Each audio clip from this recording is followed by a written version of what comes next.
Bienvenue à tous. Donc, c'est un vrai plaisir de faire cette soirée mastocytose systémique et c'est surtout un vrai plaisir et un honneur de recevoir le docteur Rossignol, qui est bien connu sur l'île et qui est maintenant un des piliers du centre de référence mastocytose à Necker, le CEREMAS, qui a été relabellisé récemment et qui, je dirais, pilote à la fois le soin, la recherche et l'enseignement sur la mastocytose, et qui est pour l'ensemble des centres du CEREMAST, je dirais, un outil très important de prise en charge des patients, et notamment une RCP, qui est extrêmement utile et intéressante. On a organisé cette soirée, notamment avec le soutien des laboratoires Blueprint, parce qu'il y a beaucoup finalement d'actualité dans le diagnostic, dans la prise en charge de la mastocytose. Et donc, on pensait que c'était le bon moment en fait de faire ce point sur finalement le diagnostic, sur les mastocytoses indolentes, les mastocytoses agressives, et puis aussi de terminer avec le docteur Rossignol, Julien, sur les actualités thérapeutiques. Donc, on va donc tout de suite commencer avec donc la présentation sur le diagnostic, la classification des mastocytoses. Puis on enchaînera avec le docteur Thériault sur l'aspect plutôt hémato et avec Julien Rossignol sur l'aspect plutôt thérapeutique. Alors, je vais partager l'écran. Donc, on va commencer sur la classification, le diagnostic et le bilan initial d'une mastocytose systémique. Pour rappeler que les mastocytoses, hein, c'est vraiment une prolifération clonale néoplasique de mastocytes qui sont morphologiquement et phénotypiquement anormaux et qui vont s'accompagner dans un ou plusieurs organes. Ça, c'est le premier point. Et le deuxième point, c'est que les mastocytoses sont des maladies qui sont hétérogènes. Tout d'abord par leur sévérité, hein, on va voir qu'il y a des mastocytoses qui sont finalement assez peu sévères, bien qu'elles puissent être handicapantes, notamment les mastocytoses systémiques indolentes. Et puis, il y a des mastocytoses qui sont, elles, très sévères, dites agressives. Et on va voir que c'est des maladies qui sont très différentes en termes de présentation clinique et en termes de pronostic. Et puis, elles sont également très variables en fonction des mécanismes des symptômes. Et globalement, il y a deux grands mécanismes de symptômes qu'ont la mastocytose. Il y a un mécanisme qui est lié à l'infiltration tumorale mastocytaire, qui va entraîner, par exemple, une accumulation cutanée sur le petit pigmentaire ou qui vont entraîner des organomégalies ou des cytopénies en cas d'envahissement médulaire. Et puis, il y a des manifestations qui sont liées non pas tant à l'infiltration, à l'importance de l'infiltration tumorale, mais plutôt à la dégranulation des mastocytes, ou qui sont liées en fait au relargage, en fait, à la dégranulation des mastocytes.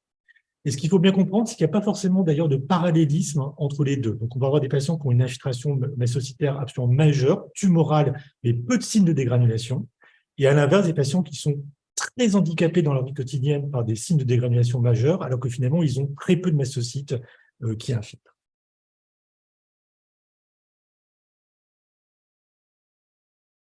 Alors, il y a deux questions qui se posent quand on parle de diagnostic de mastocytose. C'est quand faut-il suspecter une mastocytose? Et ensuite, une fois qu'on a fait le diagnostic de mastocytose, quand est-ce et comment est-ce qu'on en fait le bilan? Alors, quand faut-il suspecter une mastocytose? Il y a en fait deux grandes situations dans lesquelles on va suspecter une mastocytose. Il y a une situation qui est relativement simple, c'est lorsque le patient présente des lésions d'urticaire pigmentaire, donc des lésions spécifiques d'une atteinte cutanée mastocytaire, où là, la question ne va pas tellement être celui du diagnostic. On sait que le patient a une mastocytose, mais la question va être essentiellement, est-ce que c'est une mastocytose qui est systémique, donc y en a-t-il ailleurs que dans la peau, ou est-ce que c'est une mastocytose qui est isolée dans la peau, donc cutanée isolée? Alors, ce qui est important de savoir, c'est que les mastocytoses cutanées isolées sont vraiment très rares chez l'adulte, elles sont beaucoup plus fréquentes chez l'enfant, et on estime qu'il y a moins de 10% des adultes qui ont une mastocytose systémique isolée, enfin une mastocytose cutanée isolée. La plupart ont une mastocytose systémique associée. Et ensuite, une fois qu'on a fait le diagnostic de mastocytose systémique ou mastocytose cutanée isolée, on va en faire le bilan d'extension pour savoir quelle est sa sévérité, son agressivité. Alors, quelques photos que vous connaissez, mais je pense quand on a vu une fois un urticaire pigmentaire, je pense qu'on fait le diagnostic assez facile. Encore faut-il quand même déshabiller les patients, hein. On a fait beaucoup de diagnostics de mastocytose chez des patients qui avaient été souvent peu examinés, en fait, qui avaient des lésions d'urticaire pigmentaire qui parfois étaient cependant visibles, avec ces lésions qui sont un petit peu érythrosiques, chamoisées, qui, lorsqu'on les gratte avec une pointe-mousse, dégranule, hein, donc ça c'est le signe de Darrier, et c'est vraiment pathognomonique, on va dire, de la mastocytose, une fois qu'on a vu ces lésions une fois. Ce qui est moins évident quand même, c'est des mastocytoses télangiectasiques, où en fait c'est un aspect de télangiectasie, comme ce qu'on voit dans les cirrhoses ou dans les rendus ossaires, il n'y a pas vraiment de différence. Mais dans un contexte où on suspecte une mastocytose, ces lésions peuvent correspondre à une infiltration mastocytaire cutanée. Quand on biopsie, on va trouver une infiltration mastocytaire. Donc, il faut savoir que cette forme cutanée existe et est à prendre au même titre, finalement, qu'une autre mastocytose. Donc, ça, c'est le premier grand façon d'évoquer des diagnostics.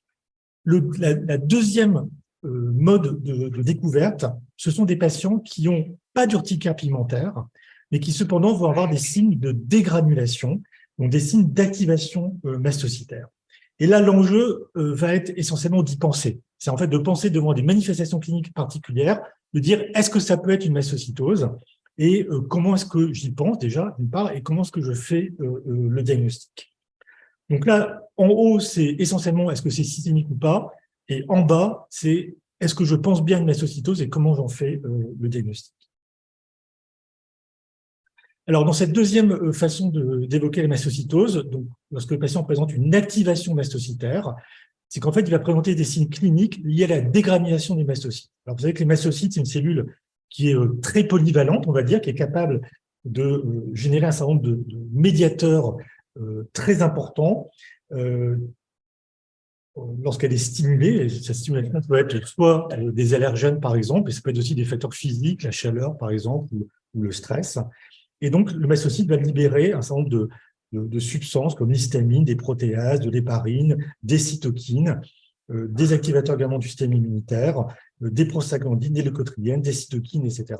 Et cette libération de facteurs va entraîner un certain nombre de symptômes physiques directement liés à ces médiateurs qui sont libérés. Et on peut résumer, entre guillemets, ces signes cliniques avec, au niveau cutané, par exemple, les patients peuvent présenter un prurite, des bouffées de chaleur, donc des flushs, de l'urticaire, mais pas de l'urticaire pigmentaire, un véritable urticaire prurigineux. Au niveau digestif, ils peuvent présenter, liés à la dégranulation, des signes digestifs comme nausées, vomissements, diarrhée, parfois extrêmement importants, des douleurs abdominales, des brûlures d'estomac. Ils peuvent présenter des signes cardiovasculaires comme des syncopes, des vertiges, des palpitations. Au niveau de l'os, beaucoup de manifestations sont liées à cette dégranulation, de l'ostéopénie, de l'ostéoporose, par exemple, avec des fractures ostéoporotiques. Les patients sont souvent fatigués et ils ont souvent également des signes neurologiques, avec notamment des troubles cognitifs, des troubles de la mémoire, parfois des syndromes dépressifs. Et enfin, ils peuvent présenter des épisodes d'anaphylaxie sur lesquels on va revenir. Alors, vous voyez que c'est assez riche, c'est assez peu spécifique quand même de ces différents signes. Simplement, devant ces signes-là, il est licite de se poser la question de la mastocytose. Après, on va essayer de faire le diagnostic, de rassembler un certain nombre d'éléments qui permettent d'avancer dans le diagnostic, notamment lorsque le patient présente ces signes à répétition, de manière répétée, alors que ces signes sont associés. Par exemple, le patient présente une ostéoporose avec des flushs et un prurite, par exemple, où le patient a un syndrome dépressif important, de l'urticaire, il a fait 3 épisodes d'anaphylaxie. Donc, lorsque les signes sont associés, ça facilite, on va dire, le fait d'évoquer le diagnostic de mastocytose. Donc ça, c'est ce qu'on appelle l'activation mastocytaire. Et devant une activation mastocytaire, il faut se poser la question, est-ce que c'est une mastocytose systémique, clonale ou pas? Alors, l'anaphylaxie, qui est un des manifestations de l'activation mastocytaire, c'est vraiment un des modes d'entrée et d'évocation diagnostique fréquents dans la mastocytose. Vous voyez que 20 à 50% des patients qui ont une mastocytose systémique vont présenter une anaphylaxie. Et cette anaphylaxie, elle est quand même relativement particulière parce qu'une fois sur deux, ce sont des allergies ou des réactions anaphylactiques au venin d'hyménoptère. Donc ça, c'est déjà quand même un drapeau rouge. Hein, donc, un patient qui fait une anaphylaxie au venin d'hyménoptère, que ce soit IgE+, ou IgE- d'ailleurs, on doit penser au diagnostic de mastocytose. Ou alors, ce sont des anaphylaxies qui sont répétées, idiopathiques, on n'arrive pas à mettre en évidence l'allergène qui va être responsable. Et devant le caractère très répétitif de l'anaphylaxie, au bout d'un moment, souvent les allergologues se posent la question, est-ce que ce ne serait pas une mastocytose, parce que le bilan allergologique est négatif, ou alors il est un petit peu atypique dans sa présentation clinique. Voilà, donc anaphylaxie répétée ou sévère ou atypique, des facteurs déclenchants multiples, mal identifiés, des anaphylaxies sévères aux immunothérapies. Donc là, il faut évoquer la mastocytose. Alors, ce qui est important de savoir, c'est que quand on a ces anaphylaxies spécifiques et que le patient présente d'autres signes d'activation mastocytaire, donc par exemple des flushs, un urticaire associé, des troubles, une ostéoporose, là, il faut vraiment évoquer la mastocytose et aller au diagnostic, finalement, quelle que soit la tritase. Si le patient a une anaphylaxie isolée, il n'y a aucun autre signe d'activation mastocytaire à côté, la question, c'est jusqu'où on va et est-ce qu'il faut vraiment aller au bout du diagnostic de mastocytose? Pourquoi la question est légitime à se poser? C'est que finalement, ces patients sont très nombreux. Les allergologues, on voit énormément des patients qui font des anaphylaxies idiopathiques ou des anaphylaxies au venin immunitaire. La question, c'est que c'est peut-être pas raisonnable de faire un bilan complet de mastocytose à l'heure actuelle avec les moyens dont on dispose, systématique chez eux. Donc, comment est-ce qu'on peut screener les patients et comment est-ce qu'on peut essayer de trier un petit peu les patients pour aller au bout du diagnostic chez les patients chez qui on a une forte probabilité de trouver une mastocytose? Eh bien, on a plusieurs scores qui sont utiles, et notamment, je vous montre ici le score que nous, on utilise assez fréquemment, ce qu'on appelle le score REMA. Et le score REMA, c'était développé par une équipe espagnole, c'était validé à plusieurs reprises. Eh bien, ça va prendre en compte le sexe du patient, les symptômes au moment de l'anaphylaxie. Est-ce qu'il y avait de l'urticaire et de l'angioedème associé? Est-ce qu'il y avait un tableau d'anaphylaxie sévère ou pas, pré-syncope ou syncope? Et le taux de tryptase. Et vous voyez que vous avez des points positifs, +1 si c'est un homme, -1 si c'est une femme, -1 si la tryptase est inférieure à 15, +2 si elle est supérieure à 25. Et quand vous faites ce score-là, vous obtenez un score total. S'il est strictement inférieur à 2, la probabilité que le patient ait une mastocytose systémique, elle est faible. Par contre, s'il est supérieur ou égal à 2, la probabilité est élevée. Et donc, ça permet comme ça, de trier les patients, si j'ose dire, et de se dire, le patient, il a un score supérieur ou égal à 2, il est licite d'aller au bout du diagnostic de mastocytose, et donc, éventuellement, ce qu'on va revoir, de faire un myelogramme, par exemple, avec le choix de mutation cyclique. Alors, il y a d'autres scores qui ont été proposés, notamment dans le PNDS, le score Karolinska, le score REMA modifié, qui est bien aussi, avec un taux de tryptase qui est un petit peu différent, qui est abaissé à 11,4 pour avoir un score négatif. Mais globalement, l'un ou l'autre sont utilisables pour screener les patients. Donc, vous supplétez une mastocytose systémique. Donc, soit le patient a un urticaire pigmentaire, soit il y a un tableau de SAMA, anaphylaxie ou pas anaphylaxie, avec des signes de dégranulation importants. Il a un score REMA positif. Donc, vous dites, voilà, je pense que le patient a une mastocytose systémique. Comment est-ce que j'en fais le bilan? Il faut d'abord poser le diagnostic positif. C'est ça le but, c'est d'être sûr que le patient a une mastocytose systémique. Et une fois que vous avez le diagnostic, il faut ensuite le classer en termes de sévérité. Alors, comment est-ce qu'on fait le diagnostic positif de mastocytose? Là, je dirais de manière relativement simple, on suit les critères WHO qui ont été publiés et qui ont été révisés récemment. Alors, c'est quoi ces critères WHO, donc OMS révisés? Eh bien, il y a un critère majeur, qui est un critère histologique à la biopsie ostéoglobulaire, c'est la présence d'infiltrats denses multifocaux d'au moins 15 mastocytes dans la biopsie médulaire et ou d'autres tissus extracutanés, évidemment, parce que là, c'est pour la diagnostic de mastocytose systémique. Donc, on s'intéressera toujours à ce qui est extracutané, parce que si c'est que cutané, vous ne pouvez pas dire que c'est systémique. Donc ça, c'est un critère majeur qui est essentiellement vu à la BOM. Et puis après, il y a des critères mineurs, qui sont des critères de morphologie mastocytaire, donc plus de 25% de mastocytes de l'infiltrat qui sont atypiques, fusiformes, que ce soit dans un organe, par exemple, ou que ce soit à la BOM ou au myélogramme, ça suffit pour faire un critère mineur. Le phénotypage mastocytaire, donc l'expression anormale de CD2 et ou de CD25 et ou de CD30 qui a été rajouté dans les critères plus récents au phénotypage mastocytaire, c'est un critère mineur, parce que ça montre que les mastocytes sont anormaux. La détection d'une mutation ponctuelle activatrice de KIT dans la moelle osseuse ou dans un autre organe extracutané, reviendra sur la problématique du sang après, je suppose. Et en tout cas, dans la moelle osseuse ou un autre organe extracutané. Et puis le taux de tryptase à plus de 20, qui est un critère mineur, sous réserve, et en tout cas, c'est peut-être à ajuster avec la mise en évidence récente de la fameuse problématique de l'hyperalpha-tryptasémie essentielle, où les patients vont avoir un taux de tryptase basal plus élevé que ça. On pourra rediscuter sur ce taux sérique de 20, qui reste bien sûr un critère mineur, mais qui est peut-être à ajuster chez les patients qui ont une hyperalpha-tryptasémie essentielle. Et donc, vous voyez que finalement, ces critères majeurs et mineurs, vous les avez sur la BOM, sur le milligramme et sur une prise de sang, notamment le taux de tryptase. Et donc, si vous avez un critère majeur et un critère mineur, ou alors 3 critères mineurs, vous pouvez poser le diagnostic de mastocytose systémique.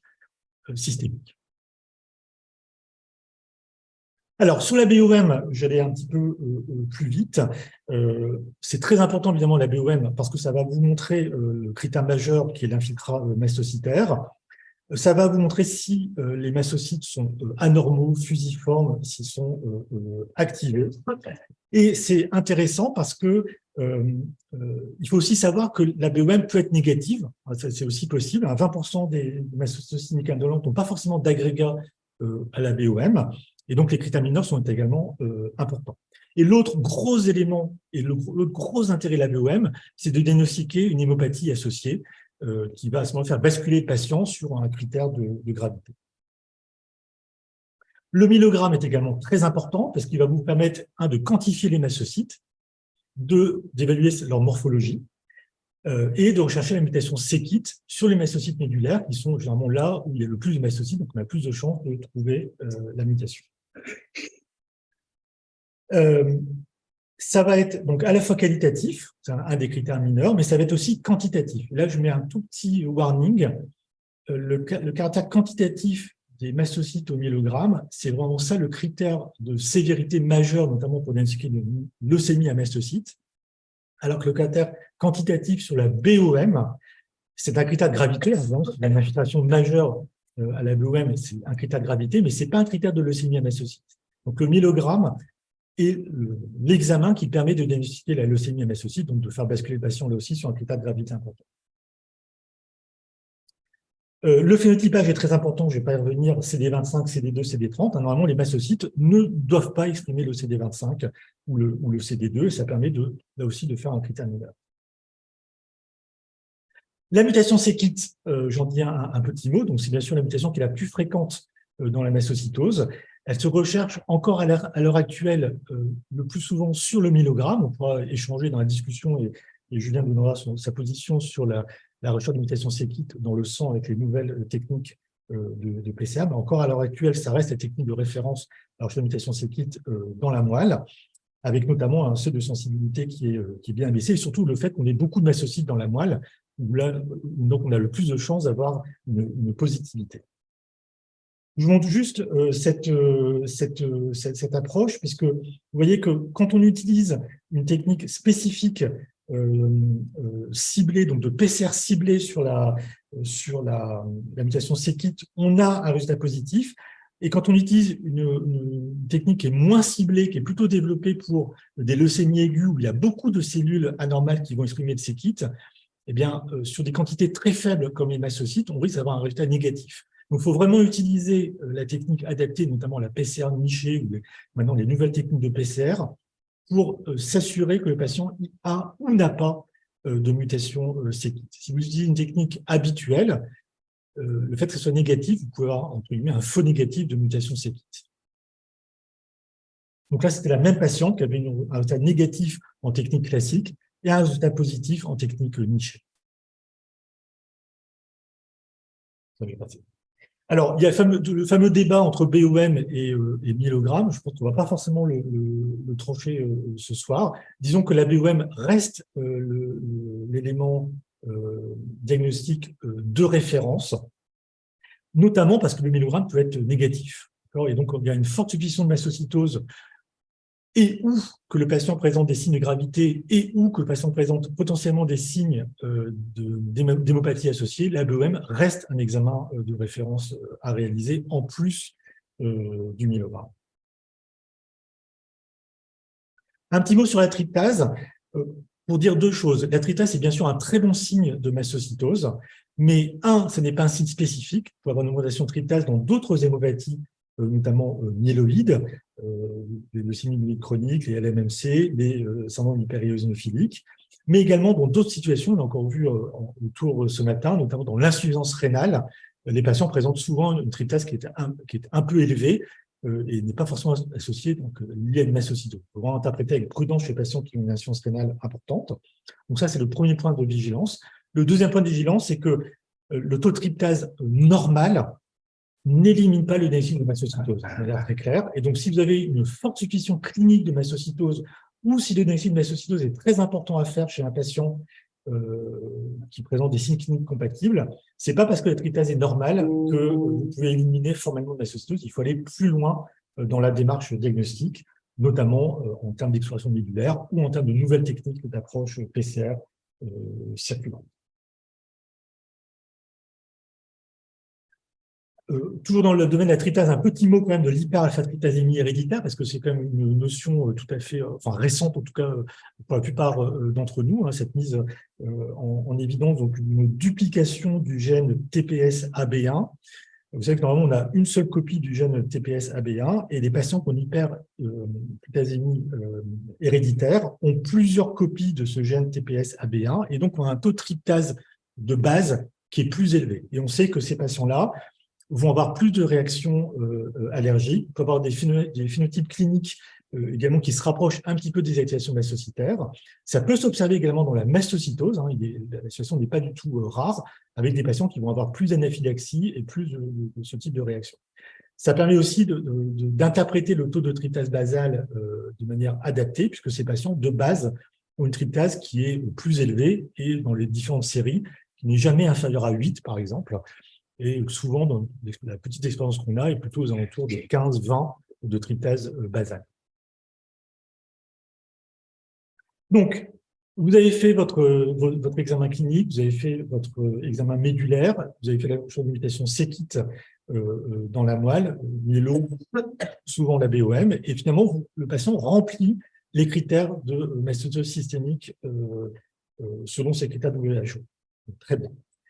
Il y a d'autres circonstances, et on pourra en parler dans les discussions, dans lesquelles les patients remplissent pas entièrement les critères OMS, mais vont remplir partiellement ces critères OMS. Par exemple, ils vont avoir simplement des mastocytes anormaux, phénotypiquement, ou ils vont avoir des mastocytes qui présentent une mutation séquite, mais ils ne remplissent pas l'ensemble des autres critères de mastocytose. Ces patients-là, on peut les classer, c'est encore en discussion évidemment, mais en activation mastocytaire clonale, c'est-à-dire qu'ils ont un clone mastocytaire qui peut être éventuellement associé à des manifestations d'activation mastocytaire, mais qui ne remplit pas les critères de mastocytose.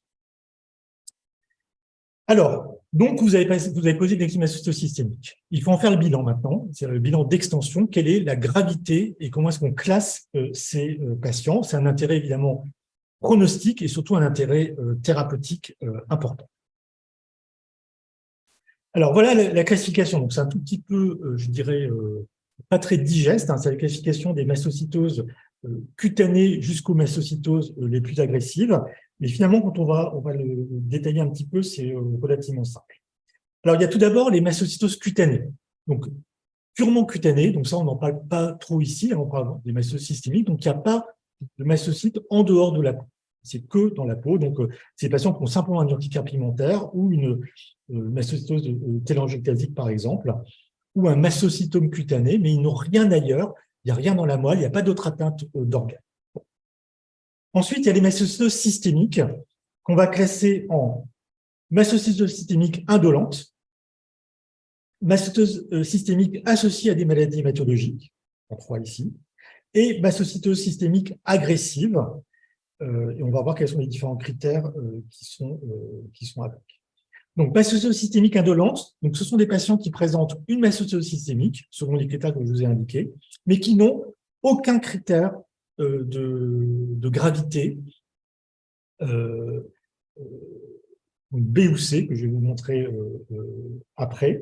Donc, voilà, aucun critère de gravité de cette mastocytose systémique, qui est bien systémique, mais sans critère de gravité. Lorsqu'il y a plusieurs critères de gravité modérés, donc des critères de gravité B, mais pas de critères de gravité sévère, donc pas de critères C, on parle de smoldering systémique mastocytosis, un petit peu comme les myélomes, les smoldering myéloma, c'est un peu la même chose. Donc, ces patients qui sont comme mastocytose systémique, qui est un petit peu agressive, parce qu'elle remplit des critères de gravité que je vais détailler après, mais pas suffisamment agressive pour basculer dans la case agressive. Il y a des patients qui ont une mastocytose systémique, mais uniquement dans la moelle. Donc ça, on en a de plus en plus, donc des isolated bone marrow mastocytosis. Donc, c'est des patients qui n'ont pas d'urticaire alimentaire, qui n'ont pas d'atteinte extracutanée et qui n'ont pas d'atteinte extramédulaire, où finalement le diagnostic va se faire uniquement sur un SAMA, et puis une mastocytose au niveau médulaire. Il y a évidemment de plus en plus de patients comme ça. Ensuite, il y a des patients qui ont une mastocytose systémique associée à une maladie hématologique, une autre maladie hématologique clonale. Donc ça, je ne vais pas le détailler parce que lui va nous en parler. Et enfin, il y a une mastocytose systémique qui est dite agressive. C'est que le patient va présenter une mastocytose systémique selon les critères OMS et des critères de gravité C que je vais vous montrer après. Alors, plus on descend, donc plus on passe de l'indolent à l'agressif, et plus le patient est grave, avec un impact important sur son pronostic vital et sur l'agressivité de la maladie. En fait, mastocytose systémique indolente, c'est le moins grave, et plus on va descendre, donc maladie hématologique associée, mastocytose agressive, leucémie à mastocyte, et plus le patient va être sévère en termes de pronostic vital et souvent aussi de manifestations cliniques.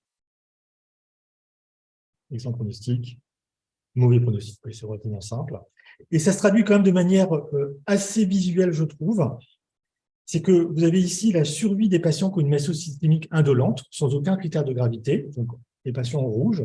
Et en bleu, vous avez l'espérance de vie de la population générale. Vous voyez qu'un patient qui a une mastocytose systémique indolente sans critère de gravité, finalement, il va être probablement très handicapé par sa mastocytose systémique en termes de dégranulation, mais en termes de pronostic vital, il ne va pas du tout être impacté. En revanche, si le patient a une forme agressive de mastocytose ou une mastocytose associée à une maladie hématologique clonale, en plus, vous voyez que tout de suite, le pronostic est lourdement impacté et on comprend très bien que ces patients-là souvent bénéficient d'un traitement spécifique du mastocyte, alors que ces patients-là, souvent, ne bénéficient que d'un traitement, on va dire, symptomatique pour les moins sévères d'entre eux.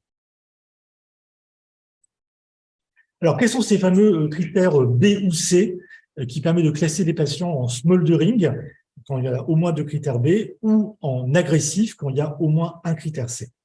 Donc, ils ont également été revus récemment là, en 2022. Et ces critères, d'ailleurs, expliquent aussi en partie le bilan que l'on fait initialement aux patients ayant une mastocytose pour établir ce pronostic justement. Alors, les critères B, c'est soit une infiltration importante en biopsie ostéomédulaire, hein, j'insiste, plus de 30% de mastocytes à la BOM. On ne parle pas au myélogramme, parce que plus de 30% au BOM, au myélogramme, ça serait une leucémie à mastocyte. Mais plus de 30% à la BOM, ce n'est pas forcément une leucémie à mastocyte, ça peut l'être, mais ce n'est pas forcément une leucémie à mastocyte, mais en tout cas, c'est un critère B de gravité, et ou une tryptase à plus de 200, et où une mutation CEPID VAF à plus de 10% dans la moelle ou dans le sang circulant. Donc ça, c'est un critère B. Un deuxième critère B, c'est des signes de myéloprolifération et ou de myélodysplasie, mais qui ne remplissent pas évidemment les critères d'hémopathie clonale avérée. Donc, une BOM qui est hypercellulaire, avec la présence d'éosinophilie par exemple, des signes de myélodysplasie, c'est un critère B. Ou alors, la présence d'organomégalie, donc une hépatomégalie ou une splénomégalie, mais sans retentissement clinique. Donc, ces patients qui ont une hépatomégalie, mais qui n'ont pas de signation hépatocellulaire, qui n'ont pas d'hypertension portale, par exemple, ou qui n'ont pas de cytopénie d'hypersplénisme, par exemple. Des ganglions sont également des signes B. Donc, si vous avez 2 signes B, eh bien, le patient il est classé en smoldering, en mastocytose systémique smoldering. Pour les critères C, c'est des critères de cytopénie, donc une leucopénie, une anémie ou une thrombopénie bien sûr sans autre explication que la mastocytose, évidemment. Et donc, si vous avez au moins un, ben, c'est un critère C. Une hépatopathie, mais avec de l'acide, avec de l'hypertension portale ou des signes de cirrhose. Une splénomégalie, mais avec un hypersplénisme, une perte de poids, une hypoalbuminémie. Des signes digestifs qui sont fréquents à la mastocytose, mais avec des signes de malabsorption, donc une hypoalbuminémie par exemple, une perte de poids, ça c'est un critère C. Ou alors des fractures pathologiques, notamment dans le cas d'une ostéoporose, multiples, récidivantes, résistantes, eh bien c'est un critère C. Et si vous avez un critère C, le patient est classé en mastocytose systémique agressive, qui va nécessiter un traitement. Et vous voyez que pour établir ces critères B ou C, finalement, ça explique le bilan que l'on propose à ces patients de manière systématique pour établir leur pronostic, notamment la densimétrie osseuse, pour établir la présence d'une ostéoporose et ensuite le risque fracturaire. Le scanner thoraco-abdominopelvien avec fenêtre osseuse qui va permettre d'évaluer la présence d'une hépatomégalie, d'une splénomégalie ou d'une infiltration osseuse ou de lyse osseuse. Une numération formule sanguine pour évaluer les cytopénies, un TP et un bilan hépatique pour évaluer le retentissement hépatique de la mastocytose, un bilan de malabsorption et globalement, on regarde surtout l'albumine, parce que le patient hypoalbuminémique est un signe de gravité extrêmement important. La présence d'un pic monoclonal, évidemment, va faire évoquer une maladie hématologique associée. Et puis à discuter, en fonction des centres et des recommandations, la réalisation, par exemple, d'une IRM rachidienne qui va permettre de montrer l'infiltration mastocytaire tumorale, l'ostéolyse, et qui peut donc tout à fait compléter le bilan si on suspecte une atteinte osseuse spécifique. La fibroscopie et la coloscopie, notamment lorsqu'il y a des signes digestifs invalidants, une malabsorption, qui va permettre de chercher un diagnostic différentiel et rechercher une infiltration mastocytaire. Donc, pour essayer de résumer un tout petit peu, vous avez un patient qui présente un critère majeur plus un critère mineur ou au moins 3 critères mineurs de mastocytose systémique. Il doit bénéficier au minimum d'1 milligramme, évidemment pour faire le diagnostic, qui va vous permettre déjà de classer est-ce que le patient il a plus ou moins de 20% de mastocytes sur le milligramme. S'il y a plus de 20% de mastocytes de milligramme, le patient a une mastocytose, une leucémie à mastocytes, donc il est d'emblée extrêmement sévère. S'il a moins de 20% au milligramme, vous regardez s'il remplit les critères de maladie hématologique clonale associée, il va donc être classé en mastocytose systémique associée de maladie hématologique clonale. S'il ne remplit pas, regardez est-ce qu'il a les critères B ou C. S'il n'a aucun critère B et aucun critère C, il sera classé en indolent. S'il a au moins 2 critères B, mais aucun critère C, il sera classé en smothering. Et s'il a un critère C, au moins un critère C, il sera classé en agressif. Et le traitement sera bien sûr adapté. Donc, en conclusion, évoquer une mastocytose systémique, ça peut être à la fois simple, si on a un handicap pigmentaire ou la dégranulation, ou pas, s'il y a uniquement des signes d'activation mastocytaire qui sont parfois non spécifiques, comme une anaphylaxie par exemple. Le diagnostic, il faut à la fois un bon dialogue clinico-biologique qui est à organiser, faire les examens quand on a une conviction d'une mastocytose systémique en dessous ou qu'on suspecte fortement, on va au bout de la démarche avec notamment des explorations médulaires. Si on pense à une mastocytose systémique, on va suivre les critères WHO ou OMS et on ne va pas s'arrêter à une tryptase normale pour pousser le diagnostic. Et puis, c'est très important de faire une mastocytose systémique parce que c'est un intérêt évidemment pronostique, un intérêt thérapeutique. On va en redébattre sur notamment l'immunothérapie vaccinale, l'immunothérapie antivenin qui va être modifiée si c'est une mastocytose systémique, éducatif évidemment. Et puis, comme je disais, on a la chance d'avoir le CEREMAST qui nous aide, l'affirme également l'association de patients. Et je terminerai pour dire que le PNDS, qui reprend en fait tous ces éléments diagnostiques et de classification, vient juste de paraître et est disponible sur le site de Marie. Voilà, je vous remercie.